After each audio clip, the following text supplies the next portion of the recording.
Soul. Before we get started, just want to say that the viewpoints expressed in the following program are not necessarily those of WRUU, its license holder, or its staff. The following program does contain subject matter in realistic language that some listeners may find objectionable. Listener discretion is advised. So we're live this evening with Miss Trelani Michelle. Woo! Clap, clap, clap, clap, clap. My hands are occupied right now. Trelani is actually a lot of amazing things. Amongst those things, she's an author of 3 titles. 4. My apologies. So I'm just going to give a brief overview of a little bit of what Trelani's about, and then I'm going to turn the floor over to her. First of all, we are here to discuss her upcoming title, Speak Fuh We, and I am so excited about it. Been following all the updates on Facebook and Instagram, so definitely excited about that. Trelani Michelle is an oil and water combination of overthinking and spontaneity, a product of the bayou and the beach, a woman who ain't afraid to curse when communicating with God. Also one of the titles of her book. Also a title of one of her books. A believer that moving forward as a people requires the wisdom of the elders and the energy of the youth. So she's devoted her career to expanding perspectives through poetry and prose, recording elders' memories to preserve Black history, and helping youth discover their voice and rights as writers. She digitally resides at sofundamental.com and welcomes you to visit. Some of her published titles are What the Devil Meant for Bad, Getting Across, Women Who Ain't Afraid to Curse When Communicating with God, and she's currently working on We Speak Fuh We, which is a Black history and culture in Savannah from the turn of the 20th century through the Civil Rights Movement. So now I'm just going to... Do you have anything to say, Mo, before we turn it over to Trelani? Listen, she came here super prepared. I want to hear what she has to say because I looked at the synopsis of your work, and those books sound so exciting. I really want to get into the one about the woman who cursed when communicating with God. Same. But I'm going to let you do your thing real quick. Cool. Yeah, that book was, I guess I can talk about the books from the last one to the first one. Women Who Ain't Afraid to Curse when Communicating with God. So that basically came out of kind of trying to find my spiritual grounding and what made sense to me and what worked for me to kind of get, navigate through life's challenges or whatever. And, so I thought I would write a book for other women who are going through a similar process to kind of free ourselves up and to kind of get over some of those, things that we go through, whether it's generational, outside influenced, and all kind of things like that. So it's all kind of stuff in there, like meditations, writing prompts, and all kind of good stuff like that. Getting Across was written as a sequel to What the Devil Meant for Bad, which is about, background information. So I grew up a good bit in New Orleans, between New Orleans and Savannah, and while in New Orleans, I worked as a CNA. Added note, CNAs need to be paid a lot more money because they are not paid enough money, $8 an hour to break your back. So working advocate for CNAs all the way. And so I'm doing that work. So I worked with a lot of elders, and just sitting in the rooms with them. And I had one favorite patient. Her name was Miss Dolores. And so she would tell me a lot of her stories, and I learned, like, for one, she was the first Black woman millionaire in New Orleans, and she owned a bordello, which was a whorehouse. That's how she made her money. But she made a few sacrifices to get there. And so I told, and that's what I did. So I made a book of her story. And that was really exciting. But that work always stuck with me. So working with those elders and just being with them and just, it was just so much knowledge in nursing homes. And there's so many people in nursing homes who, you know what I'm saying? Like, they don't get visitors, or they just get a few, or, I'm just realizing, like, all of this wisdom is just overlooked. It's just sitting in here, and it's just sitting here. And so that kind of, eventually, way later, let me see, about 10 years later, it would, bleed over into We Speak Fuh We, which is one thing I'm going to discuss. I guess y'all want to talk about that part now?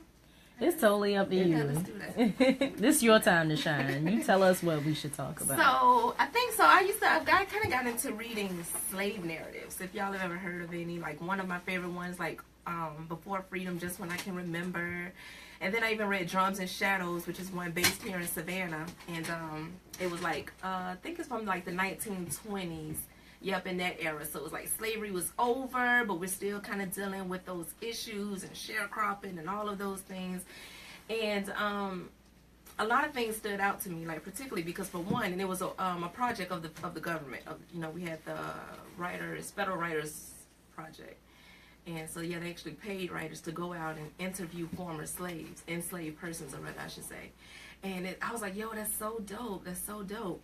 But a part about it, though, unfortunate part about it was most of those interviewers were white people. Mm. And I'm just thinking, like, okay, so I was once enslaved, right? I'm probably still living on the plantation that I worked on because I'm sharecropping.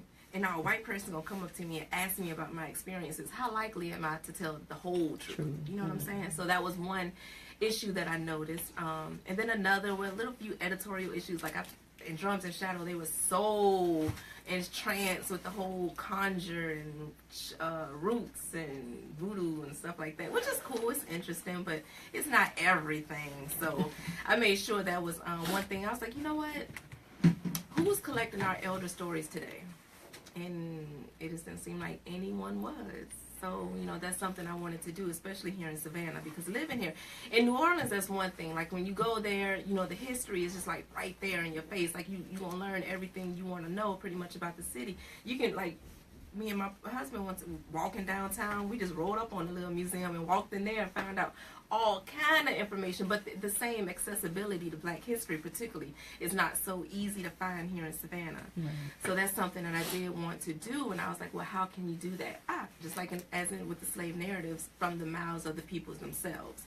And so oral history is one way to call it. I like folk history better, folk history. And so that's what I did. And then fortunately, Darian, he actually used to work with delivering medical equipment and stuff like that. So naturally, it would be a lot of old people he would run into. And so when I wanted to get started, and oh my God, the preliminary part was it was a lot. It was exciting though. So it's like, who do I want to work with? Old people. What part of old people? I'm like, well, first I was like 70 and up, and I was like, nah, 70 ain't old enough. 80 up. Okay, let's work with 80 up. Is it many of them left? I don't know.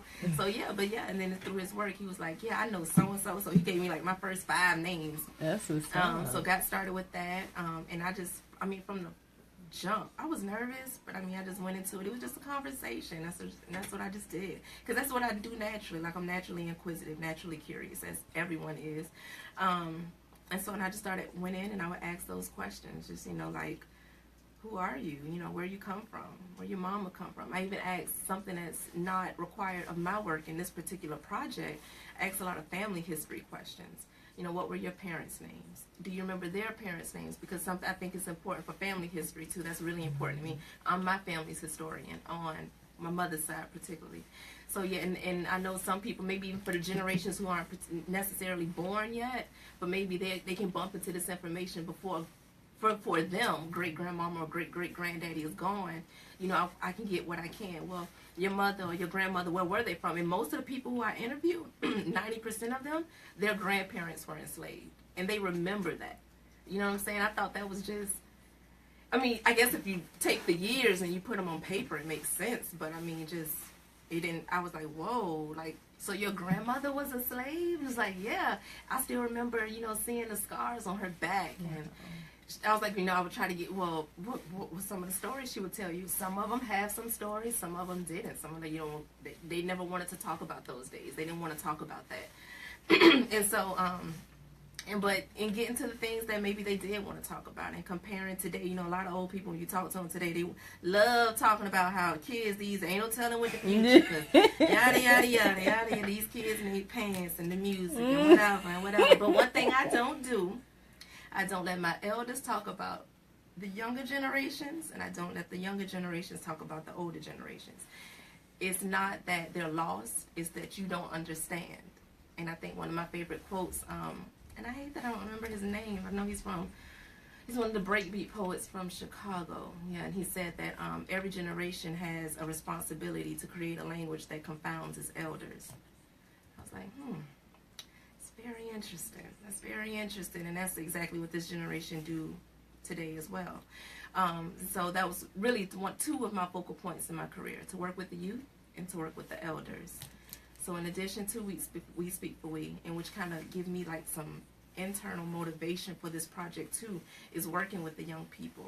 And I do that through the Deep Center. So I'm a teaching artist, and that's a really, really dope experience, working with the Block by Block project, because that's something I've always wanted to do anyway, and that's kind of the beautiful world of manifestation, because it's like what you want. And it was like, and I've always wanted to take some youth and take them out in the streets and give them like some real world experience, and to travel with them, and to take them to front porches, to be able to talk to the people, and to just equip them, you know what I'm saying? Not necessarily put knowledge in them, because I believe that we all come with our own unique geniuses. We're not blank slates, but to just collab together on a real level, like I do with my own children, and not in a public school setting. But you know, when I wanted to do it on my own, it was always like, well, how am I gonna get the money and the grants and the whatever and the whatever? And as the universe will have it, hey, it presented itself to me. They asked me to come on board. They saw what I was doing in the community, and I loved it. So I was like, okay, cool. So now I get to take some of the youth and do exactly what I do in my work with We Speak Fuh We, and we go out in the community. We're interviewing Gullah Geechee elders and everything like that. So this is another way I can give back. And then when I can tell them these stories of, so when we talk about Black history, it's one of the questions I love asking people anyway. What's one of your favorite stories, or, you know, heroes or sheroes, if you will, from Black history? And they always give a name that we hear over and over and over again. Martin Luther King, even, you know, Malcolm, and all these, it's deservingly. It's not that they don't deserve it, but what about your local heroes? Exactly. What about your own grandmama? You know what I'm saying? Exactly. Every protest, every act of resistance wasn't all out loud. It wasn't on a poster. It wasn't on the television, on the radio. Sometimes it was just like Miss Mady in a piece that I wrote about, and it's like she got on. I didn't want to get up. I wasn't gonna get up. So it's like that's another piece that I eventually wrote, and it became part of the introduction. Like Rosa Parks wasn't the only one who didn't want it. You know what I'm saying? Who refused to get up. Right. Malcolm, Martin Luther King, he wasn't the only one, and all of these various people. And so yeah, working in nursing homes and reading the slave narratives, that kind of got me involved with the project, and it's been received really, really well, which was exciting too.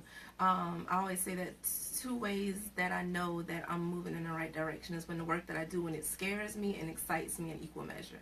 And that's exactly what this does. Like, it's nerve-wracking, but it's exciting as hell. And that's not the word up there. That one up there. That one isn't up there. And I'm talking about the FCC regulation, by the way. We say that's not up there. But yeah, and so working with the youth too, and particularly our youth that are quote unquote labeled at risk. Because so for me growing up too, I was involved in YDCs, so that was a lot of my experiences, bouncing in and out of those, and trouble, and all kind of reasons like that. So that's another like really, really an area that I'm passionate about, and I try not to just focus on elders. Like I know people love to with the work that I'm doing, but I think it's equally important that we invest in the protection and in the potential of our youth today, particularly the ones that we label at risk. Although everybody's at risk, I never really fully understood that label, like who's not at risk, but I guess I get it to a point. But yeah, so from those experiences, and that's actually how I got started writing. Well, it's how I started writing stories. Yeah, I wrote in diaries. Like I remember, that's when I started at the book fair in elementary school. Like I saved up my lunch money. I tell that story a good bit, to buy a diary with the key and stuff like that. And then I actually had the digital diary at that time. You got to type in your password, but I guess they're not all that secure because my mama broke in and read and cried, and I stopped writing for a long time. And then so by the time I think I was 14, that was my longest stint in YDC, and so that's when I started writing again, because we only had like 9 books in there. It wasn't many, and I had read all of those, and I was bored. But we could get books in. It took forever because they had to read through them and make sure it was appropriate or whatever. But so I would get books in, but that process was so slow, and it was just like, I need something. So I started writing. That's when I was like, well, I'm gonna write my story. But I changed a few names. I changed the city, I think, and stuff like that, so people couldn't tell it was me. And it was handwritten on like loose leaf paper, and then I passed it around, and a few other girls started reading it, and they loved it. And then a few of them started asking me to write their stories for them, and so I guess it wasn't so secretive after all. But and so that was fun. That was fun, writing their stories too. And that experience always left an imprint on me too. Like, what can I always do for them? So fast forward, I've been privileged to work with court-involved youth, which is exciting, which is always exciting, and girls too. Girls, most girls who are in the system have been abused in some kind of way. So I love, talking to them and just you know what I'm saying, and not from a I've been where you are and you should listen to me, but no, just talking, and not even going straight for what are you going through, and I want to help you know, just right. like I just want to talk to you. I just want to talk to you. So yeah. Gosh, what don't you do? And do you sleep? Yeah, I sleep very well. So, give me a little bit more background, because you've spoken about the elders. I'm really interested with your work with the youth in the YDC. So you work with some of the court-appointed kids. How do you advocate for the juvenile detention center here, for the kids in the juvenile detention center here, to get them? Because I know Deep Center, they work with the schools, but how do you work with the juvenile detention center? Well, through the Deep Center, we work with court-involved youth too. Oh, okay. Yeah, we do that too. But in addition to that, and I'm glad you brought that point up, because I always tell people too, like when it comes to advocacy or what's the activism, like it's not what we immediately imagine it to be. You know what I'm saying? Sometimes it's just talking to someone going through it, or talking to a mother. But anyway, so one of the ways that I do it is writing. So I wrote a few articles, one on Fort Harriet that went pretty popular. I think it was called "No One Special: A Black Girl's Experience in YDC" or something like that. Yeah, something like that. But in there, I kind of detailed my experience in YDC, and in my realizing how that played a big part in me having a low self-esteem for a really long time. And then after like actually just writing my experience, as you know, I'm talking drafts now, just writing, and then I had to go do a little research, just kind of back up a lot of things, like it, because in the YEC, from my experience, it was majority black girls. You know what I'm saying? In every dorm, you can probably, you know what I'm saying, I can vividly remember how many white girls, maybe one in this one, two in this one, you know what I'm saying, three in this one. So I looked that up just to make sure that was actual fact before I write down that most black girls, yes, and that's fact. So you find the research, yes, most black girls, and here's why, and da-da-da-da-da, and all of these off-ramps that are supposed to be available to us, and they're not. And realizing too how even with all of my craziness and stuff that I was doing back then, I had support. You know what I'm saying? And that's important. You know, I had parents who came to see me at every visitation. I had family, you know, who flew in from out of town when I was going to court. You know, so and that matters. You know, the system, quote unquote, they see that, and it makes a difference. And I noticed that too. So when I show up for court for a lot of my youth, which is something, and that's open. You know, the public can advocate, you know, show up to court for people if you don't know them. But yeah, so when I show up for court for some of my youth today, and I still look young, so sometimes they don't even, and I have locks in my hair, whatever, so they don't even really take me really serious. But when I speak up, and then it's like, oh, he has someone, oh, and now all of a sudden now they're talking with some sense, and then I'm just talking down on him and whatever, and so that's so that's really important work. So that's some of the ways that I advocate for the youth here and abroad. Period. How do you track your success with that? And not saying, you know, we're doing measurable goals, we're doing a formal plan, but tell me, you know, some of the changes that you've seen. You don't give names. No, but the youth. Yeah, you just feel it. You feel it. So, and that's one thing I don't really tracking success and measuring. I don't do that anyway. But yeah, it's just, and even if I don't never witness it, because that's one of the draining parts of working with court-involved youth, particularly, and no matter what arena you work with them in, you don't see the change most times. So you might have the conversations, or you know, you go see them every Friday and whatever you want to do. And I mean, unless you stay in contact with them for the rest of their lives, most likely, you know, you won't see it. But that's okay. I mean, because I mean, if we all think about ourselves, like I can remember one-time conversations I had with people in the past, and it stuck with me, and so that's really all that matters to me. Even if it was a small thing, or if it was a long-term thing I did with them as an individual, I believe it stuck, and if it didn't stuck, it wasn't meant, you know what I'm saying? It wasn't meant to be, so I don't really feel like it needs to be measured. I just feel like I'm doing what I need to be doing, and at the end of the night, I go to bed feeling like I'm doing something. It's something out in the world that bothers me, and I think you do a lot of work. I mean, you say like inmate lives matter. Like I love that hashtag, and so so knowing that that's a real life issue out there in the world, and knowing that I'm doing something within my capability, within my means, energetically and financially, time wise, and all of these things, I'm good. I'm at peace. I'm successful. You got questions, bro? I got one more. Go ahead. So you have your husband here. I'm gonna put your husband on camera.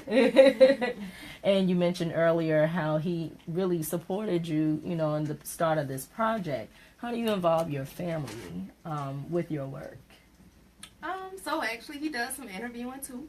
So he goes out and interviews and get follow-up interviews and everything, and even down to still finding people who need to be interviewed, doing that and talking about the work and getting the grants to make it happen, because we don't charge the elders or their families who we work with, but it's very costly to do this work because it's very time consuming and all of these things. So, helping on that end, and then my kids. So I think, let me see, like I recently performed. So I wrote a poem that introduces people to the work of We Speak Fuh We. And it's called I'm Gonna Write a Book. And I actually wrote it. I was on my way to a jail. I'm a procrastinator, right? So backstory. Hopefully I don't remember what I remember what I was talking about. But I was invited with Marquise Williams of Spitfire Poetry Group to go speak in the jail, and we were doing not the youth detention, but the actual detention center, the jail. And we were doing poetry there, and I was like, I want to do a poem. I was like, I don't know what I want to do. And so it was literally like an hour before we went in there, and I just started writing that one. I was like, okay, well, what are you doing right now? Because I'm always talking about living authentically and speaking authentically, and so I feel like you can always be authentic, but sometimes like you can be a little more. So even like you can be telling the truth. It's not that you're not telling the truth, but it's a deeper truth you could be telling. And so that's kind of really what I wanted to get to. So I was like, okay, what are you going through, or what are you thinking about right now? At that time, my mind was straight. It's just straight We Speak Fuh We. All right, well, how can I talk about it? Okay, well, I'm writing this book, and it flowed from there, and that's kind of how I got a lot of the language that I used to explain the project too. So comparing like MLK, Rosa Parks, and I found somebody I interviewed to align with everything that we know those historical figures for. I found somebody that I interviewed who's comparable, whose work was comparable, and created that piece. So now fast forward back. So I was performing that poem. I'm gonna write a book, and I'll do that here too on the air.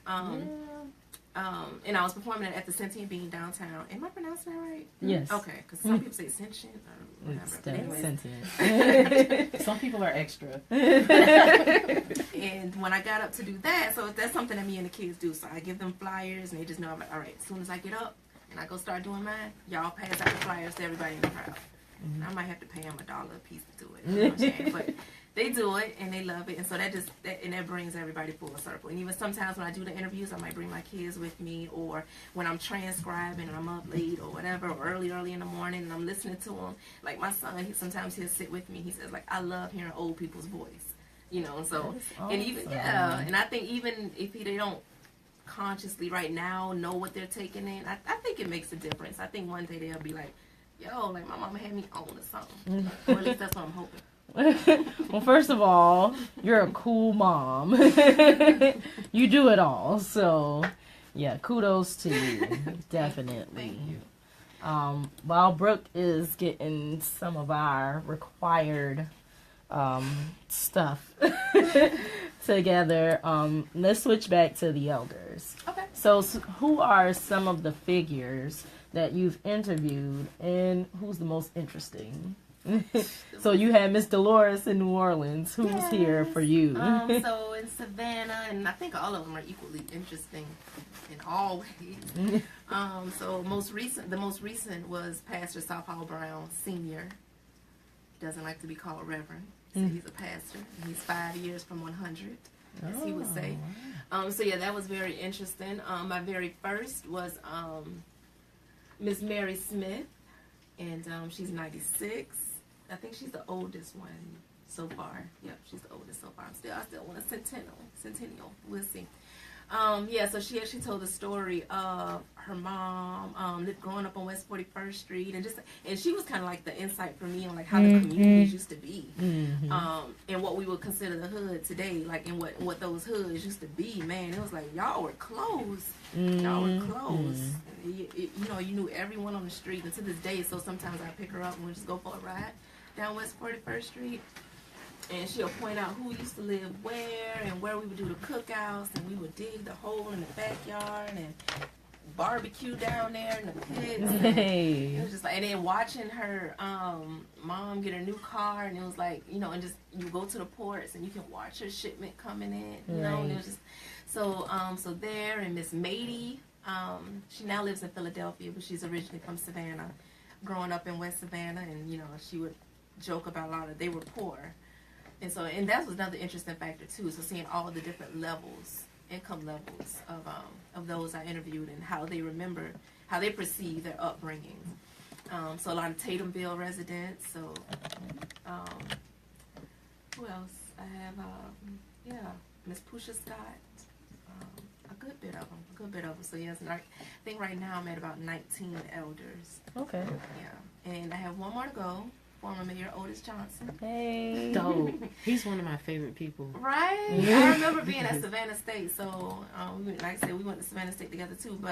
And he was, what was the correct term for it? Was it scholar in residence or something like that? He had offices. I can't remember what the formal title for that was. But he used to always, and I used to be like, I want to go in there. Like, I just want to go in there and sit with him and say something to him. But it was like, what would I say? Because I was like, I technically don't even really know him like that. I was like, nah.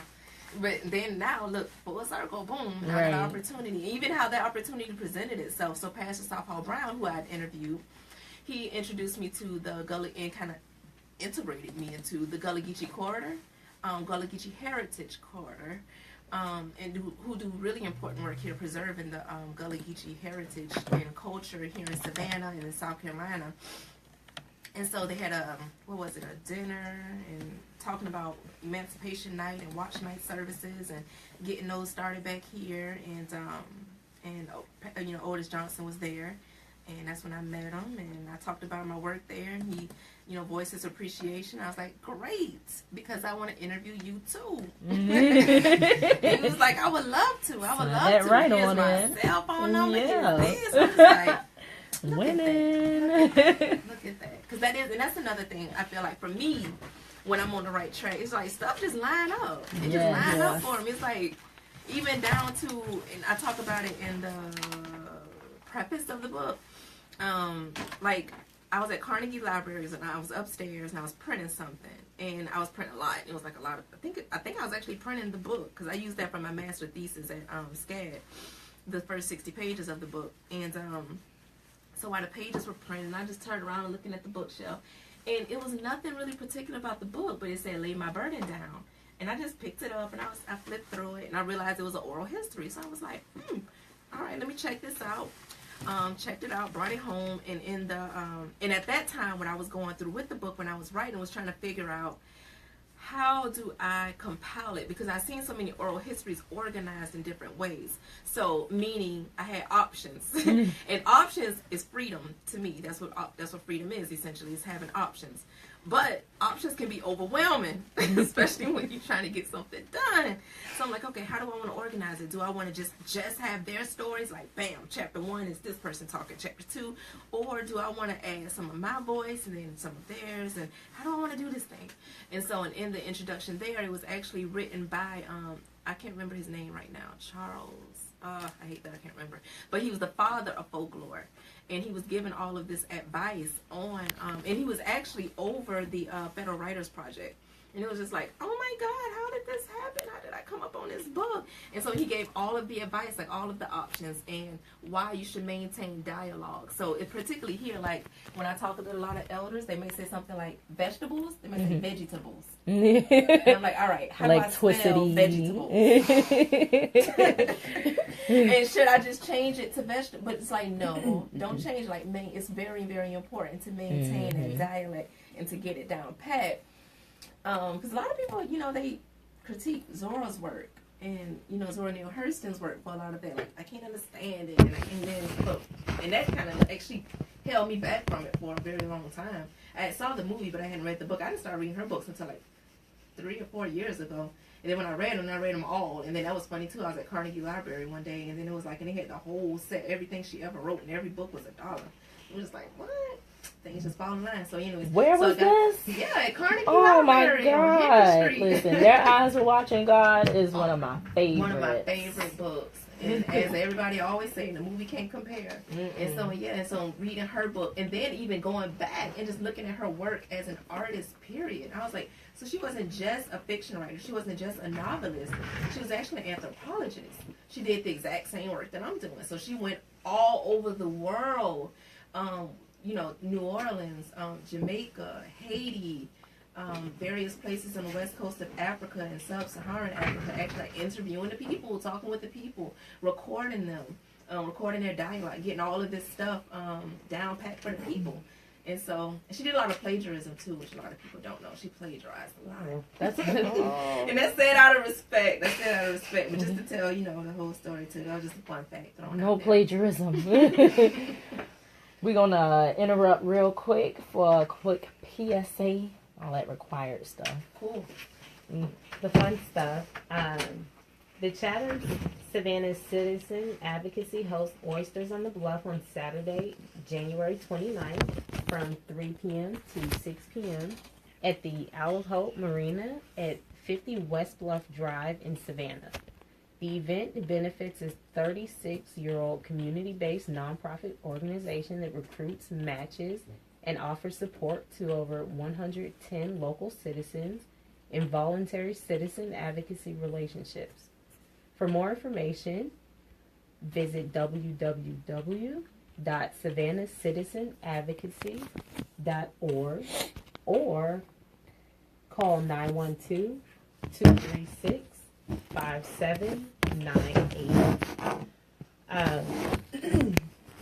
So once again, you're live with Real Talk. Brooke and Monisha, we have Trelani Michelle in the studio with us. We were just speaking about a little bit of everything that you do, but specifically her upcoming novel, We Speak Fuh We. So overall, based on the books that you've written, what would you say is like the theme? Like, what category? That's what I'm looking for. What category would you put We Speak Fuh We in? That's a good question. The easiest answer would be Black history.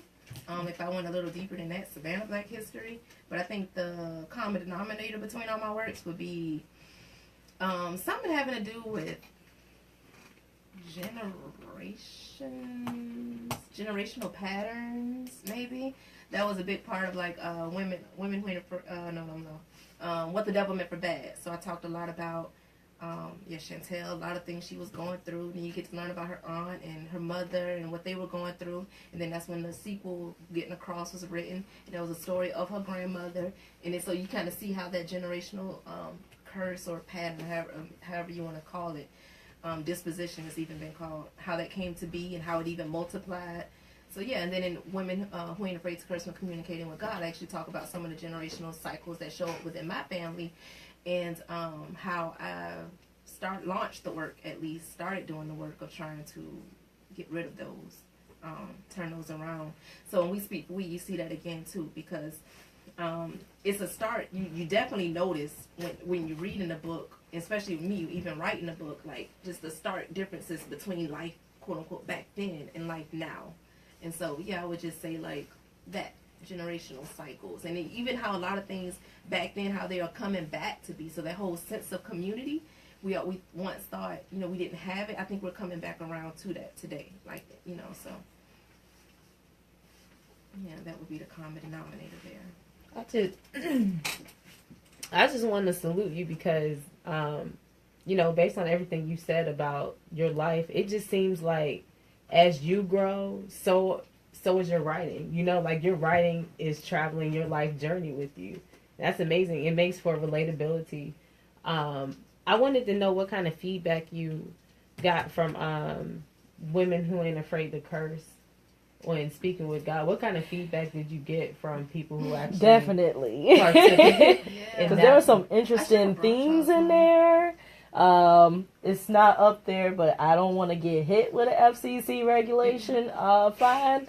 But how I'll put it like this: the chakra balance, and from bottom to top, basically. Like, how did you even come up with that? It's interesting that you put that in the book because it is very true. Mm-hmm. But how did you come to discover that, and how did you feel comfortable enough to write about that? And then what do people say? Yeah, and I always say too, like, just because you write about it don't necessarily make you the know-it-all on that subject matter. So, and I always make that in it, because I do a lot of book writing coaching too. Not so much as much these days, but that is still a service that I offer. And I always tell my authors too, like, because that can discourage you, like feeling like you have to know it all before you write on it. You're writing it from your perspective. Hey, from my experiences, this has been working for me. So I just wanted to put that out there. But so I don't remember how I necessarily discovered it. That was just life. I do a lot of late night readings, and starting with Wikipedia, and then going off and finding a book. Or something like that. So I don't know, somewhere in there I learned about it. And so all of these things, even mirror work, and so even just sitting in front of the mirror and just looking at myself, like staring myself in the eyes, and like, because you can learn a lot from a person by looking, like if I just look at you, I can see sadness there, or I can see whatever there, and you can do the same with yourself. So those are a lot of things that show up. Masturbation, which is a term I would prefer to say self-pleasure, because if you study the root of that word, it's very patriarchal. Mirror work, chakra balancing, writing, just radically, as my mentor and friend Akila S. Richards would say, radical self-expression. That's really the heart of it. Just learning in being that. So if I use profanity every day, and that's me.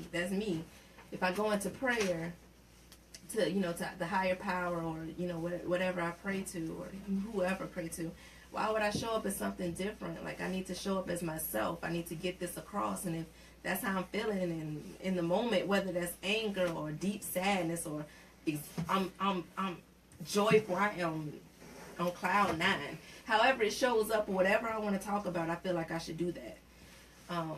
So yeah, that's kind of how that came to be. And the feedback has been great. And it's still, like, sometimes, because, like, when I write it, I'm not really like a marketer. So, like, I'm an artist, but the business part, I'm still trying to work out. I'm still trying to get together, which I know a lot of people, they better on the business end and whatever.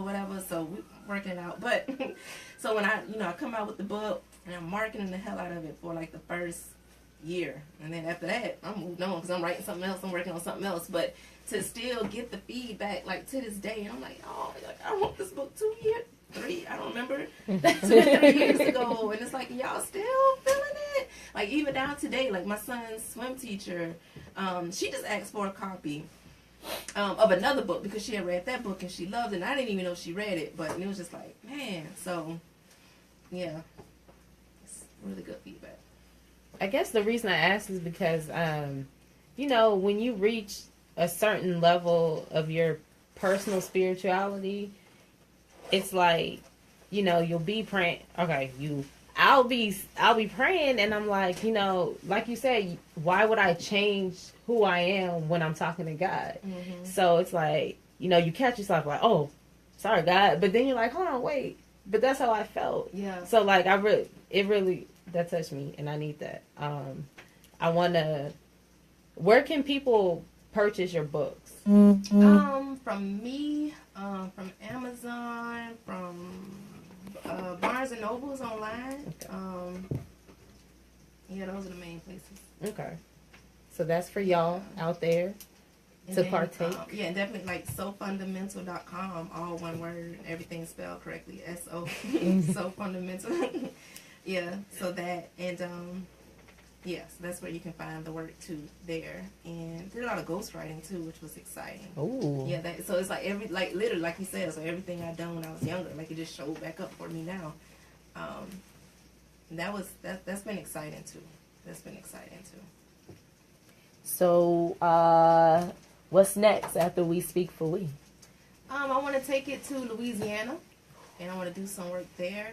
I definitely want to do more work in Savannah too, like, but you know, it's still all conceptual right now, and it's still all just floating around in my brain. But I always imagine, like, because we speak for we, so basically, even the title itself, and the title itself came from Pat Gunn. She's a Gullah Geechee elder here. She calls herself the Geechee gal, and she's an awesome storyteller. And and that was a phrase of hers, and I loved it. And it just the perfect companion for the work I was doing, and she blessed me and allowed me to use it. But the background of it and what it came to mean, especially for me, it was just like, like nobody can speak for us. No one should speak for us. We speak for we. And that's the way I explain it. And that kind of works in all ways, like not just Black history. You know, that's one way it shows up. But I also want to do it in so many different ways. Like I want to do a we speak for we for our generation. I think especially like our generation, people from Savannah, we have a lot to say about because my children growing up now, what Savannah was when I was younger to Savannah is different. It keeps, and I think that needs to be documented. All those changes need to be documented before they're forgotten too. So I definitely want to do that. As a mama, nobody else can speak for mothers but mothers. Nobody else can speak for Black women but Black women. I helped edit an anthology called Songs of Yemaya. And that was for women of African descent across the diaspora. So that was exciting. And meeting all the different people, Louisa Tesh, and all of these wonderful people involved in that project. I would love to travel the world. And everywhere that I actually saw myself, like, I don't want to say prophesized, but somebody spoke that over me once. And that was, like, really exciting. Because when I was sitting there, I was at home one day, and I'm just sitting on my couch, and I guess you can call it meditating in stillness, because you can meditate actively. You can meditate while you walk, and I can be meditating right now while I'm talking to you too. That's an option. So sitting there one day, and I was like, I need to take this back to Louisiana. I want to do it there. Because I was actually born in North Louisiana, Monroe, Louisiana, where Huey P. Newton was born too. Fun fact. And then, like I said, I was raised a good bit in New Orleans too. So I feel like I owe it to those cities too. So I want to do it in Monroe. I want to do it in New Orleans. I saw myself doing it in Florida. I want to do it in Carolina. I want to do it in Brazil. And then one day a lady called me up, and she said just that. And she was like, this work is bigger than you. And she's from Philly, so she kind of had the accent too. And she's like, and I ain't about to try to mock it. She's like, this work is bigger than you, sis. And, you're not meant to just stay in Savannah. You're going to do it here, but then you're going to take this to Louisiana and Mississippi and Florida and the Carolinas, and then you're going to take it out of the country. You're going to Brazil. No, she said South America. You're going to South America, and you're going to Africa. And I was just like, I'll take that. Right. I'll take that. Right. That's great. Yeah. So kind of like a We Speak for We, like, series. Yeah. That's dope. Additions. Yeah, because it's necessary. It is. The more you're doing it here, and just realize, like, it's actually not being done in a lot of other places too. I mean, I can't do it everywhere, but before I do leave a city, I do want to leave a training program, because I do think it needs to continue. So, and I'm not scared to speak on my dreams. I know a lot of people say move in silence, but I never saw why. But I mean, if it makes sense to you, I guess you should do it. But so like I always wanted to go to Savannah State in some kind of way. I don't know what department or whatever, but start that work there. So forward on, so I am doing a whole lot of like SOPs and stuff and documenting my process, because there was a lot of legalities involved too. Like after I had already done about like 12 interviews, then I learned like I need a waiver. Oh, yeah. And I hate it. Yeah. Why? So I have to go back to like everybody I interviewed, which I did, and I only have like 3 more to do. I have to go back and say, all right, I need you to sign this form, basically saying that you're not expecting compensation, or you're not expecting, I can use this in my book, and if I ever wanted to turn it into a documentary, you give me permission to do that, and all of these things. So, and I hated kind of bringing that business aspect into it, but all my elders understood. I didn't have no. Even Pastor South Hall Brown, he didn't even read it. He was like, I'm going to tell you about this thing called discernment. And he was saying that as he was signing the paper. Right. And I was like, take it. I love it. Oh, man. But you're not trying to exploit them. That's why. No. And that's I'm like really far from the mic. But you're not trying to exploit them, and that's really important. And like you said, especially a lot of the older people in the nursing homes, they don't get a lot of visitors. So you're sitting there taking the time to talk with them about their past, to just to them to sit there with them, man, they'll spill their guts. I used to volunteer at Riverview on the Roach, and those older people in there are so entertaining, but they had the best stories, aside from them trying to fight each other, because I'll never forget, this one lady had dementia, so she started going through people's rooms. I guess she used to steal back in her day. So she started like picking up people's stuff. And the lady that I used to hang out with, she was in a wheelchair. So we just rolling around the nursing home. She said, "Oh, hold up, stop me. Right here. I know that old B-Nut in my room." Oh my God, it almost went down. It was so entertaining. But I really missed that. And that's so important that you focus on that, because you don't see a lot of people, especially a lot of younger people, interested in our elders to get that history from them, while a lot of their minds are very sharp. Because it's divided. It's that generational divide. Like, we have communities, you know, like, so when we show up to, no names, but when we show up to certain events, like, you just want to see certain populations there. So whether that's like a majority white crowd, or by far it's going to be a majority adult crowd. If any children in the building are going to be the child of someone present. And it was like, and then with children, you're just with children. The only adults present are going to be like chaperoning or security or some sort. You know, so it's like, how can we get more togetherness? Even in family situations, like you'll see the kids off over here, the adults off over here. Something else that I really love when I went to Pastor South Paul Brown house was, he had this huge, it was like half of my body size, but it was framed, and it said, "To the next generation." And he said that every year, someone, his family historian, whoever that is, that bless their soul, they create that every year, and it outlines like accomplishments of the family members. That's super dope. And they just save them. And so like you have like just a stack of every year, like all of the family's accomplishments. And it's just like, yeah, it's like, how can we get more of that, like more of the young people and the older people together? And when you were talking about, so my work will be like going and sitting with them and talking with them. That's something else that we didn't foresee. Like in the beginning, we didn't know that once you interview somebody once, especially an elder, how can you not go back?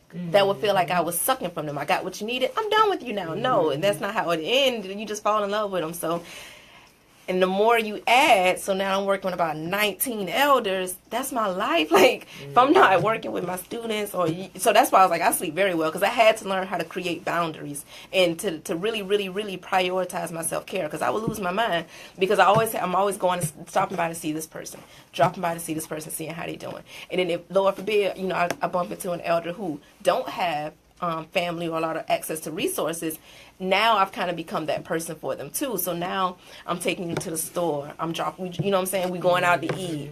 We doing, taking you to appointments and all of these things that I'm cool with doing. But, that's just always in the back of my mind too. Like this is still, it's passionate work. I love doing it, but it's still taxing.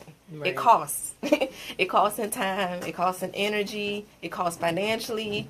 But it's just like, just working what you have until you can get more and do more. And then, but even too, like, so I tried, and that's another way that I've tried to bridge the divide. So if some of my elders might say, like, you know anybody who can come do my yard? And it's like, okay. Hey. So, and I can, and I've been talking to them, so I have a sense of what they're working with financially, if they're fixed income, if they have a little bit more to spare. And so then I can go find somebody my generation or even younger saying, hey, you say you do lawns, right?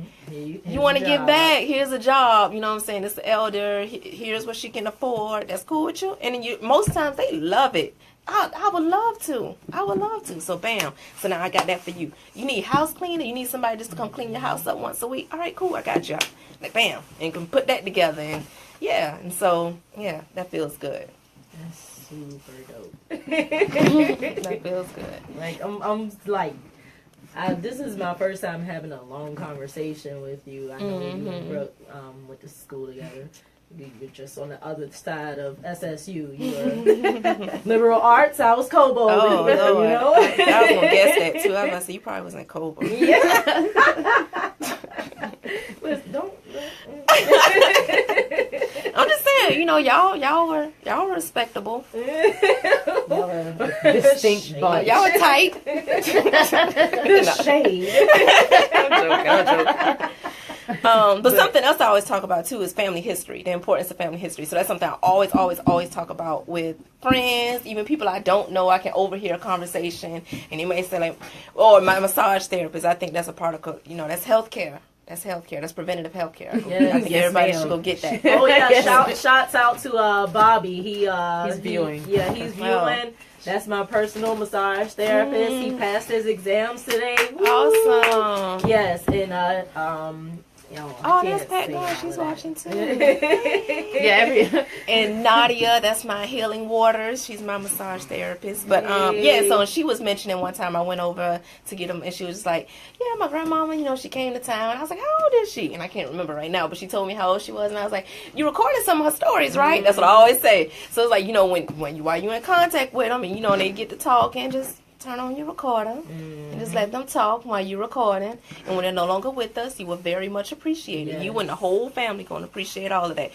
Even knowing I didn't know what I know now. But, I regret that a lot with a lot of elders and, in our families. So, yeah. And so I definitely want to make sure that I do that, too. Definitely.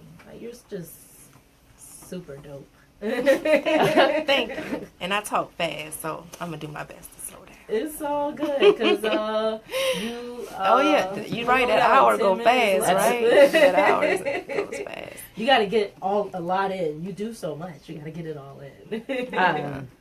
I just wanted to reiterate a couple of Trelani's points that she made, especially when it comes to nobody can speak for us but us, and how you said you went out and saw that.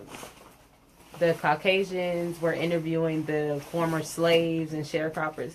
So it's like they're not only are they not going to open up, but they're not going to know what questions to ask because that's something they never have to, they can never relate to. Like no matter how hard you try, you just can't relate. Just like I shared this video the other day of Olivia J. Hooker. And, the woman interviewing her, she was so condescending. And it was almost insulting because, you have this woman, 95 years old, black woman telling her, "Oh, I went to this school for psychology." "Oh, you did? Well, my family members went." And she was like, "Did you?" It was almost like she doesn't have anything to prove that you Google her, sweetie. And it's just like, instances like that makes it really appreciate everything you're out here doing because, you're not going to come at them with that condescending demeanor. You're absorbing everything they have to give, and that's amazing. So thank you for that. Keep it up, and I hope everything goes great with traveling and expanding this whole series because this is amazing and it's so necessary for the world, not just Savannah, not just the U.S. Thank you. Yeah. So also the importance of the future of our youth. Stop calling our youth lost. Yeah. Try to understand them. Try to relate to them. They're not lost. They're just doing things the way their generation has taught them. Yep. The same way we do. We move differently. That's what it is. We have to find a common ground. Yep. So, and even when I asked the elders that, I was like, when you were young, did the old people, when you were young, did they think y'all were kind of crazy? Yep. Yep. So, ain't nothing changed. Right. And I still want. Okay, yeah. So, we're going to get into some more of the technicalities real quick, and then we're coming back with a poem that Trelani actually performed at the Sentient Being to introduce We Speak Fuh We and everything it's about. So I'm going to tell y'all a little bit about Loop It Up Savannah, which provides creative art experiences to about 5,000 young people every year. They partner with schools and community centers to offer after-school arts programs and in-school residency programs.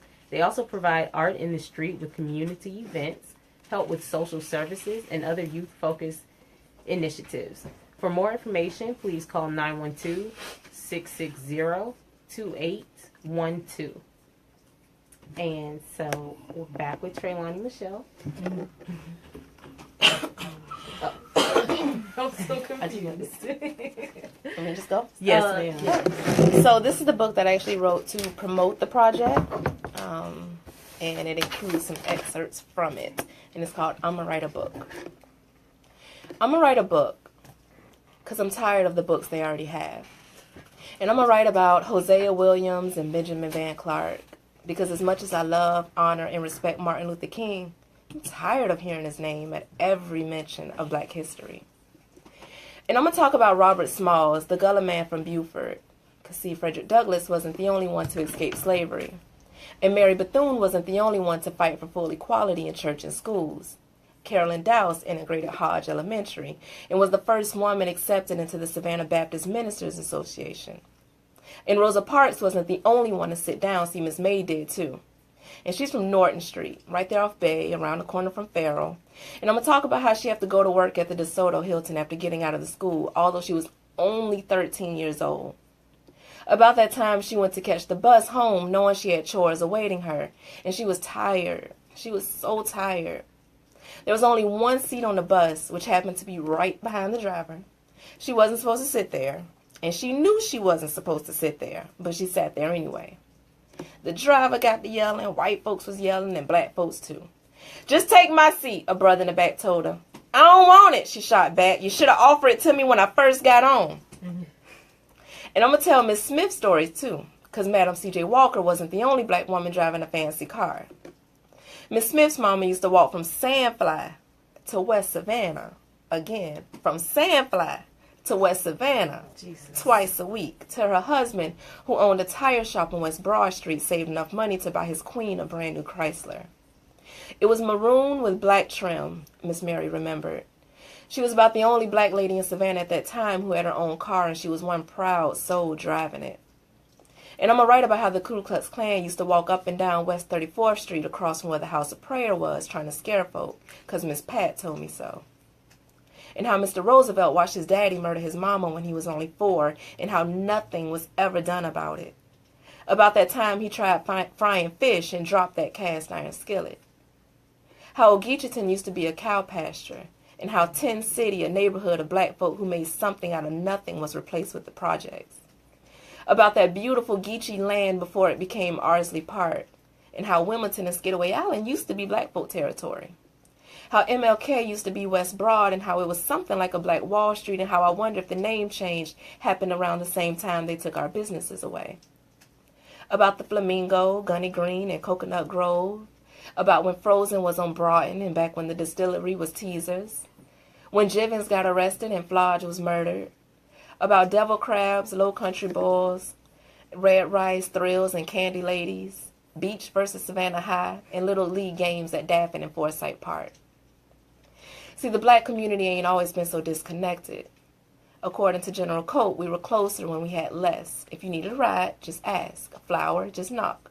Your children were mine too, as were your grandparents. We were a village woven together with respect and understanding.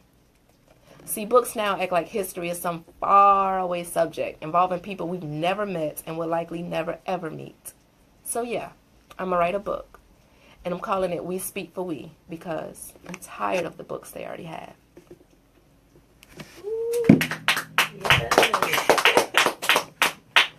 It literally gets better every time I hear it. Thank you. And I add to it too. So with every interview, I go back in and add a little bit. So that's why I'm like, I can never freaking memorize it. I'm telling you, man, them beach and high games ain't the same no more since they tore down Memorial. Oh, man. It's just a power rebel now. Darn. But what are they replacing it with? I think they're just going to get a new stadium. I mean, it was time, don't get me wrong, but everybody liked the Raggedy Stadium and then the shootouts after the game. And that's why we got to talk about it.